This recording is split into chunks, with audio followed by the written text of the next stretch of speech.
Welcome from the studios of KPBS TV in San Diego, California. We are reaching you live through a unique and complex international telecommunications network via satellite, microwave, and cable. The International Training Center at San Diego State University brings us all together in this video conference, which joins distinguished organizations located in Mexico, the Dominican Republic, Costa Rica, Panama, Colombia, Ecuador, Venezuela, Peru, Brazil, Bolivia, Paraguay, Argentina, the United States of America, and the United Nations Conference on Trade and Development in Geneva, Switzerland. Welcome to our program on the impact of Generation X, multiculturalism, productivity, and happiness in the workplace. This is the third video conference of the series Competitive Success with a Global Focus. My name is Richard Page, and I will be your moderator for today's program. I am a private attorney with the San Diego law firm of Page & Bush, practicing in the areas of business and international law and alternative dispute resolution. Today's program is composed of 2 presentation modules and 2 question and answer sessions. We look forward to your live participation. It is beyond doubt that productivity and value are the engines that drive society to progress. Technology, investment, and trade are human activities that must be supported by organizations whose job it is to maximize the potential of our workforce in education, business, and government. But what happens when an increasingly large portion of the workforce presents a drastically different outlook on life, on society, and on work behavior? What happens when this new generation workforce rejects conventional management styles, demands information technology, questions current business practices, and proposes new social, environmental, multicultural, and global perspectives that define our concept of happiness and satisfaction? To them, happiness has dimensions that other generations have not valued as much, thus producing behavioral styles that are very unique to organizations and to society in general. This is a new challenge that involves all of us. The unique workforce we are talking about has been dubbed Generation X by the Canadian novelist Douglas Copeland. It already represents the majority of our productive human resources worldwide. We cannot avoid them.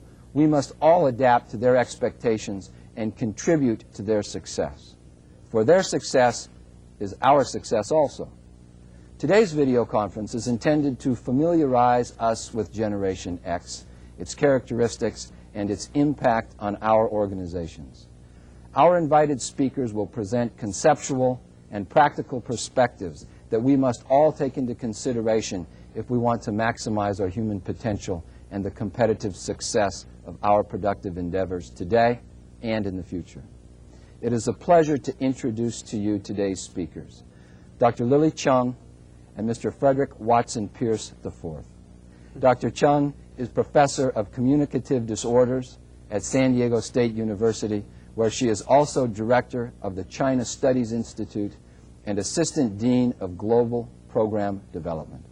Dr. Chung received BAs in English and Spanish from National Taiwan University, an MA in Linguistics from Southern Illinois University, an MA in Speech Language Pathology from Michigan State University, and a PhD in Speech Language Pathology and Multicultural Education from Claremont Graduate School and San Diego State University. Dr. Chung has numerous publications. Her recently published books include Assessing Asian Language Performance, Guidelines of Evaluating Limited English Proficient Students, Myth or Reality, Adaptive Strategies of Asian Americans in California, Integrating Language and Learning for Inclusion, Struggle to be Heard, the Unmet Needs of Asian Pacific Americans, and Hispanic Children and Adults with communicative disorders, among others. Dr. Chung has served on the advisory panel of the children's television show Sesame Street, on the language panel for the National Strategic Research Plan of the National Institute of Deafness and Other Communication Disorders under the U.S. Department of Health and Human Services. Mr. Pierce holds a B.S. degree cum laude in finance and an MBA from San Diego State University. He is president of Pierce Company, LLC, a real estate investment and development organization based in San Diego, and a trustee of the $2 billion City of San Diego Employees Retirement Fund. His company is directing the development of a $500 million real estate project surrounding San Diego State University. Mr. Pierce has held various management and executive positions with important financial consulting and development groups, including the Platt Companies, Price Waterhouse, and Pete Marwick. He is frequently a featured speaker on new trends in the workplace, educational issues, and management strategies in conferences and seminars organized by professional organizations and educational institutions. Mr. Pierce is a past president of both the California State University Alumni Council and the San Diego State University Alumni Association.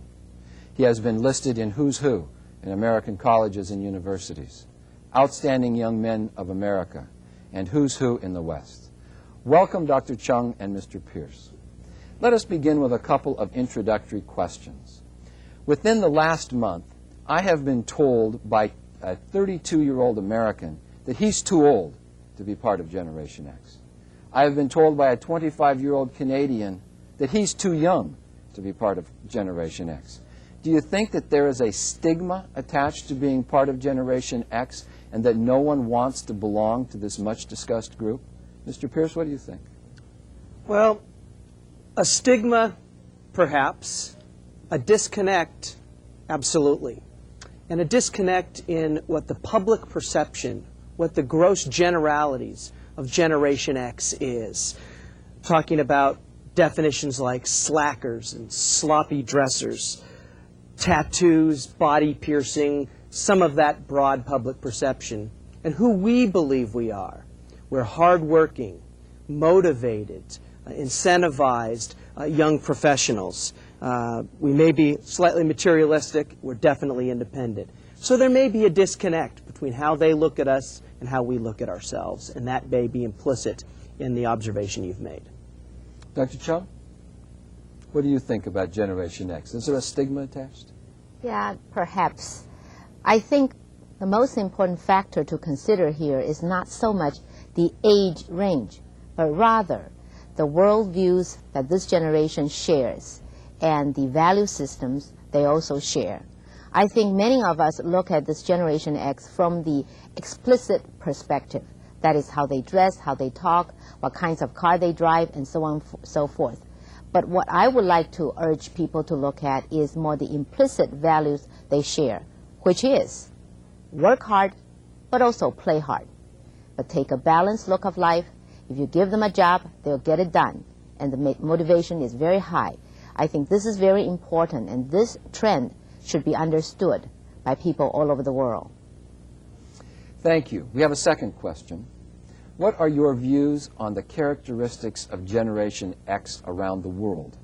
Is there a difference between Generation X in North America versus Generation X in Europe or Asia? Are there any trends that emanate from the United States? Mr. Pierce? I believe that there are.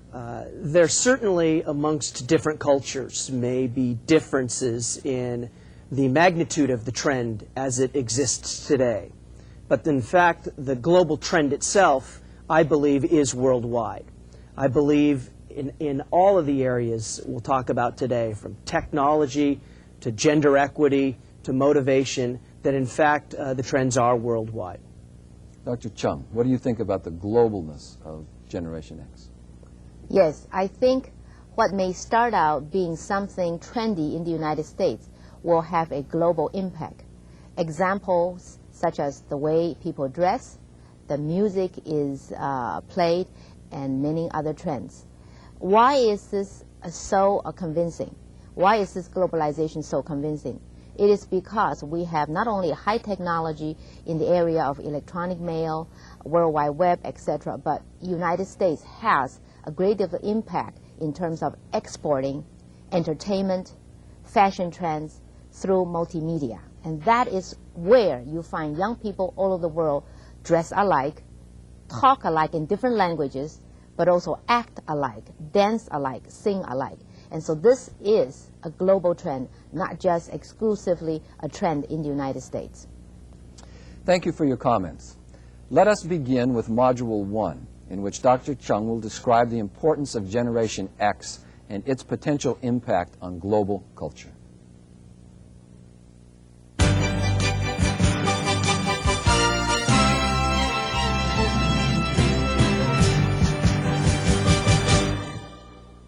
Good day. I'm very pleased to have the opportunity to speak to you. Our topic, the impact of Generation X, multiculturalism, productivity, and happiness in the workplace, is extremely important, as this large group of individuals, nearly a third of the United States population, represents an ever-increasing level of buying power and performance capability. This group shares similar cultures, lifestyles, values, and global views, and represents the most important component of the workforce worldwide. First of all, I think we should try to define the term Generation X. There are actually many other terms that have been used to describe this generation.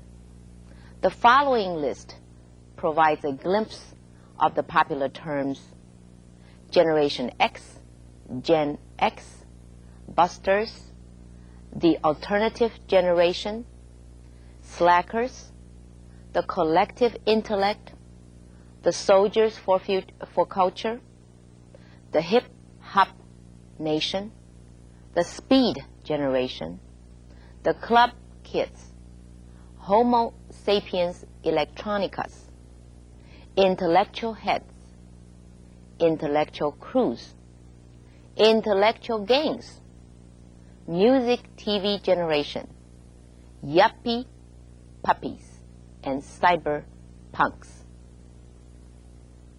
In general, the most widely accepted description of Generation X refers to the 16 to 29-year-olds that Douglas Copeland talked about in his book entitled Generation X, Tales for an Accelerated Culture, which was published in 1991.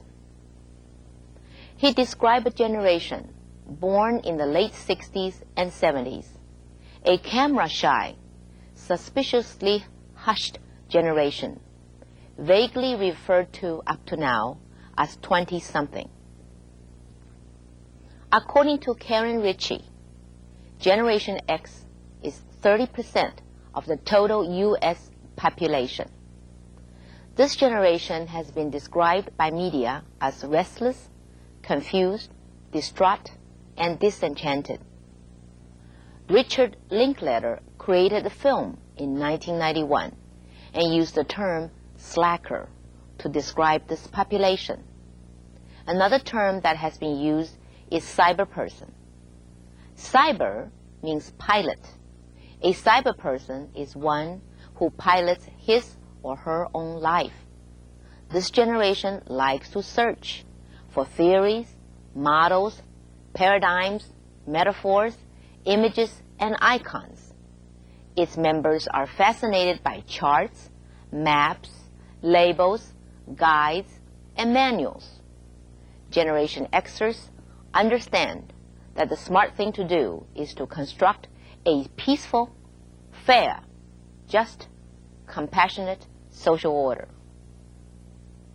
Now, in 1998, this generation would be between the ages of 23 and 35. Although it has been 7 years since the publication of Copeland's book, people are still asking the questions. Who are these people? What are they like? How can we work with this population? The following sections will provide some background about this generation. Perhaps we can start with a few excerpts from the book Street Trends. These excerpts describe this group quite vividly. I believe there really are no cultural differences. I mean cultural, yeah. But this is a new generation. We're making our own culture, and it's universal culture. It's like where we are, as young individuals, are headed. I think where we're headed is independence. It is not about an Asian culture, an African culture, an American culture.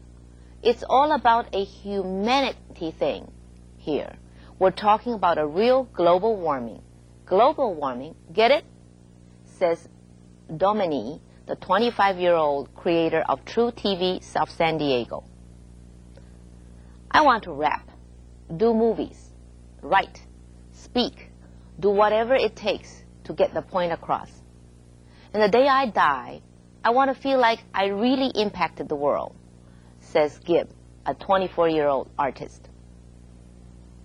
From the global perspective, Joshua Cooper Ramo summarized this generation most appropriately when he said the following: our globalized generation shares values across borders, moving ideas and products with the ethereal freedom of email. And with nearly 50% of the world's population under 30 years of age, and with great ambitions for themselves and their countries, prospects for the essential ingredients of peace, capitalism, and democracy seem better than ever. As can be seen from these two statements, this generation is independent and has a universal perspective where diversity and globalism are respected. Now let's turn the clock backward to the 60s, when 400,000 young people gathered in a town in upstate New York for a 3-day concert. This generation became known as the hippie generation, or as the Woodstock generation. We have grown from hippies to yippies to yuppies, or young urban professionals. Yuppies are the first generation of the electronic society. According to Leary, they are the first crop of bewildered mutants climbing out of the neck of industrial age. These post-war kids were the first members of a new species, Homo sapiens electronicus. These yuppies are young professionals, cool, realistic, and corporate-minded. In sum, Xers are materialistic, educated, streetwise, performance-driven Americans between the ages of 23 to 35. These yuppies are a new breed and the first members of the information communication culture. Intelligence is their ethos and their model. The X generation shares some common history with the baby boom generation. They have grown up with televisions and television networks, such as MTV, music television, HBO, also known as Home Box Office, CNN, or Cable News Network, the C-SPAN News Network, the ESPN, the Entertainment and Sports Network.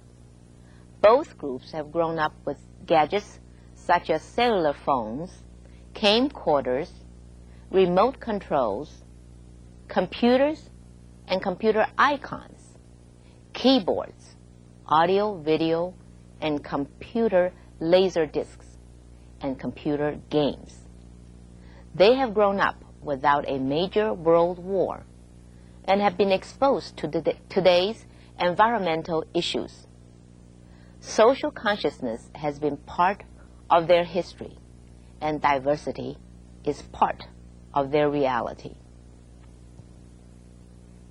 The Generation X lifestyle is characterized by some of the following: a dress style termed grunge, body and facial piercing, tattooing, the use of retro clothing and retro furnishings.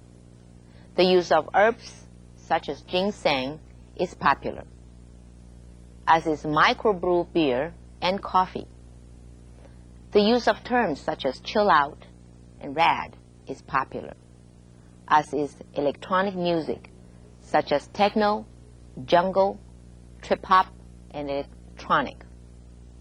The concepts of virtual reality and a virtual world are popular among Generation Xers. Generation Xers are also generally selfish, career-oriented, entrepreneurial, individualistic, and values dollars and their own interests more than lofty ideas and causes. Some other concepts which are popular among Generation Xers are freestyling, or taking the no-rule approach to everything, with an emphasis on spontaneity and creativity.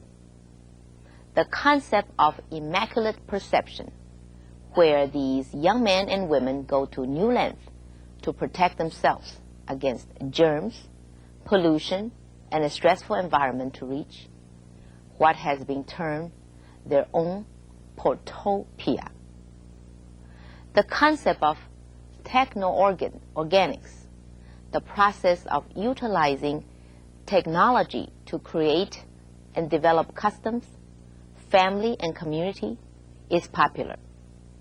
The idea of becoming a bionic being, willing to take body and mind to another place through herbs, exercises, drugs, implants, and clothing.